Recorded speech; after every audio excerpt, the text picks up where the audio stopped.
Bonsoir à tous et merci d'être avec nous dans ce nouveau journal.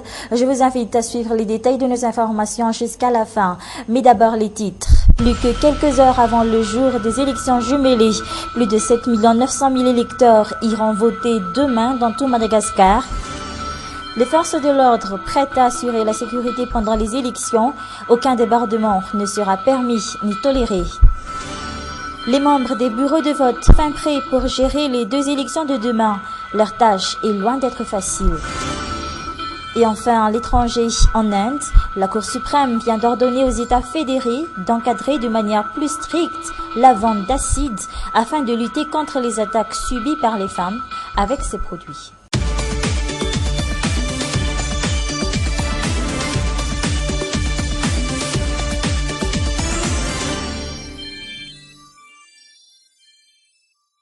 Voilà pour les titres. 7 965 305, c'est le nombre exact des électeurs inscrits dans la liste électorale. Ils sont de nouveau appelés aux urnes demain pour élire leur nouveau président, le premier de la 4e République, mais aussi les nouveaux membres de l'Assemblée nationale.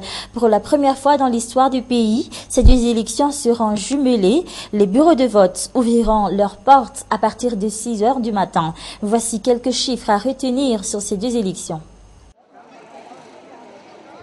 Les bureaux de vote ouvriront leurs portes à 6 heures du matin. Les chiffres n'ont pas changé. On recense 20 001 bureaux de vote dans tout Madagascar. 2363 d'entre eux se trouvent dans la région d'Analamang, tout comme la majorité des électeurs sur le plan national. À elle seule, la région d'Analamang compte 1 540 565 électeurs inscrits dans la liste électorale, suivi de près par la région de Vaknakarj avec ses 701 711 électeurs lors du premier tour de l'élection présidentielle. Selon les chiffres officiels, 1177 bureaux de vote seront ouverts dans cette région des Hautes-Terres. La région du Mela qui compte le moins d'électeurs, elle n'a que 404 bureaux de vote pour servir ses quelques 93 964 électeurs. Et enfin, pour ces deux élections jumelées, on compte 142 000 nouveaux électeurs inscrits dans la liste additive, des électeurs omis lors du premier tour de la présidentielle. Ainsi, le nombre exact des électeurs dans tout Madagascar est de 7 965 305. Et je vous informe, chers téléspectateurs, que demain, vous pouvez suivre en direct à partir de 6h30 du matin sur la télé et la radio Viva en simultané le journal des élections. Un flash de toutes les heures vous sera présenté en direct, relatant les premières informations et les premières images recueillies par nos journalistes dans la capitale et ses environs. Et l'autre grand rendez-vous est à 12h15 dans Midi Événement et enfin dans la soirée à partir de 18h, l'émission spéciale toujours en direct, en simultané sur la radio et la télé Viva, une émission spéciale consacrée aux élections. Nous recevrons des invités pour donner les premières analyses et les premières impressions sur les premiers résultats recueillis dans la soirée.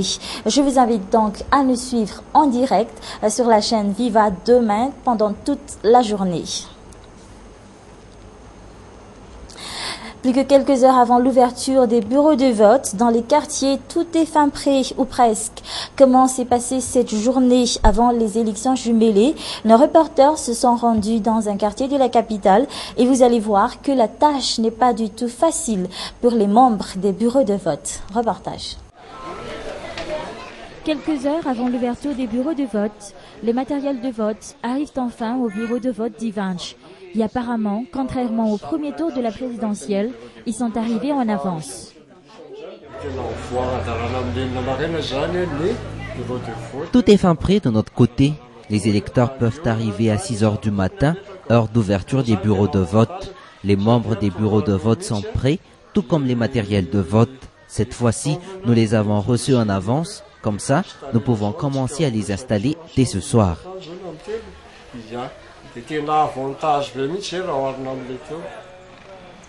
Demain, le lycée technique d'Alarbi se transformera en bureau de vote pour le quartier d'Ivanch.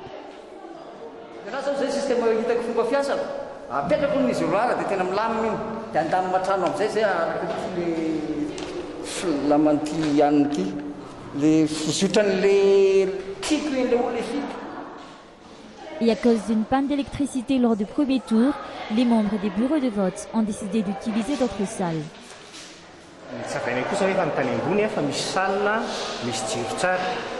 Nous avons regardé en haut, il y a des salles qui ont de l'électricité et elles correspondent aux normes de nos bureaux de vote. Nous en avons déjà parlé avec le proviseur et nous pouvons utiliser ces salles. Nous allons tout de suite mettre en place les isoloirs et tout le reste. Cette fois-ci, nous aurons 2 isoloirs. Dans le quartier d'Ivanch, 6700 électeurs figurent sur la liste électorale.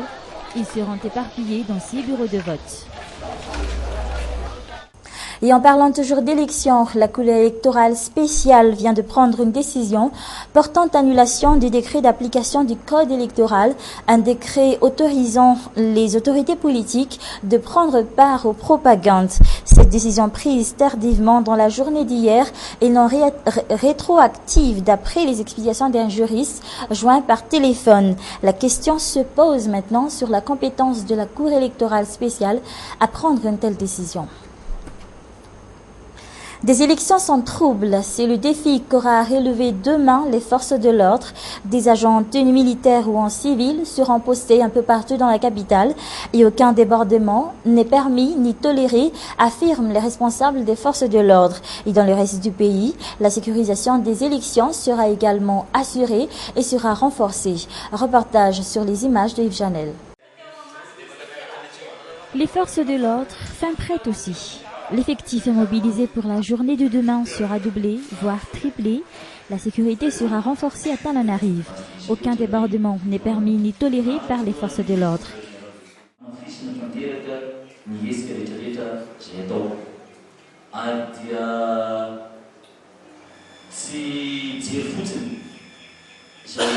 Nous allons prendre les mesures et appliquer la loi à toute personne susceptible de créer des troubles.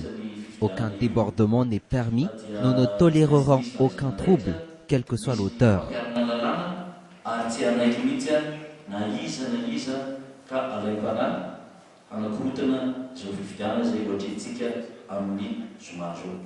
Police et gendarmes seront postés un peu partout dans la ville d'Émile.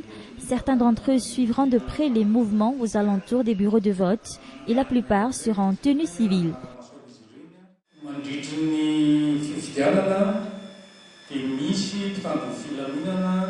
Certains de nos éléments seront postés dans des endroits bien définis, comme les environs des bureaux de vote, des gendarmes, des policiers et des militaires en tenue, tandis que d'autres seront en tenue civile et seront postés dans l'enceinte.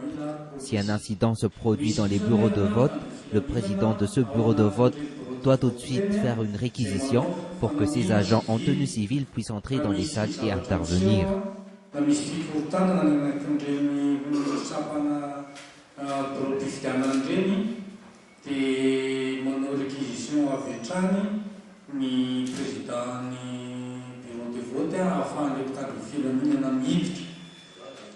Les forces de l'ordre incitent également les citoyens à collaborer avec eux. Plusieurs numéros sont disponibles, entre autres le 017 et le 119, et peuvent être joints en cas de trouble ou d'autres incidents majeurs. L'objectif est clair, des élections sans trouble. Un défi énorme pour les forces de l'ordre. Le ministre de la Communication, Harry Roland Rahadasson, a procédé ce matin à la remise de décoration à titre posthume de Rag Ramaoulmias à Mbatobé. Cet ancien propriétaire du quotidien Madagascar Tribune et non moins ancien président du groupement des éditeurs de presse d'information et du multimédia de Madagascar, qui regroupe les patrons de la presse privée, a été élevé au grade de grand officier de l'ordre national. Une occasion aussi pour la grande famille du ministère de la Communication de présenter ses sincères condoléances aux familles du défunt. Les obsèques ont eu lieu ce jour au temple FGKM d'Abava Domtaf et sa dépouille a été déposée dans le caveau familial à Katkelilafi. Selon le bulletin de l'APIPA de ce matin à 8h30, une légère montée des eaux à Antananarive, à savoir Rikup, Sisson et Imambe, a été enregistrée au cours des dernières 24 heures, sans pour autant causer des risques d'inondation pour la plaine d'Antananarive. Sans transition, que serait Noël sans les chocolats? Il est l'aliment phare de Noël et comme tous les ans, c'est le moment idéal pour les chocolatiers de réaliser leur meilleure vente de l'année. Des chocolats à offrir aux petits comme aux grands. Nous avons visité pour vous une des boutiques de chocolat dans la capitale et l'une de ces boutiques se trouve à Soneran. Découvrez avec plaisir sa sélection de chocolats et de gourmandises pour Noël.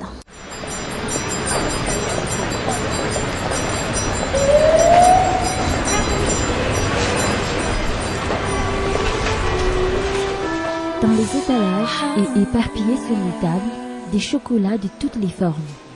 Et au milieu d'une table, un sapin de Noël fabriqué entièrement en chocolat.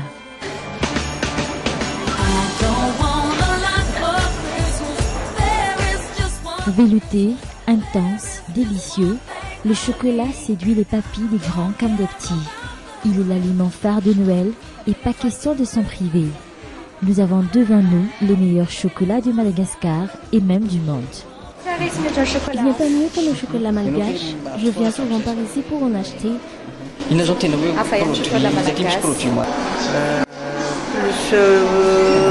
goût du cacao est beaucoup plus élevé.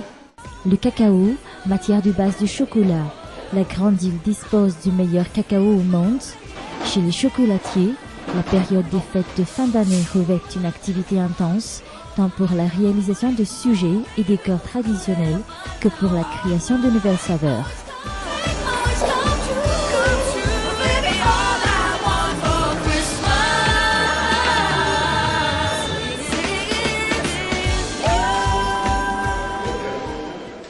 Voilà, c'est la fin de cette édition. Merci à vous de l'avoir suivi jusqu'à la fin. Excellente soirée en notre compagnie. Au revoir.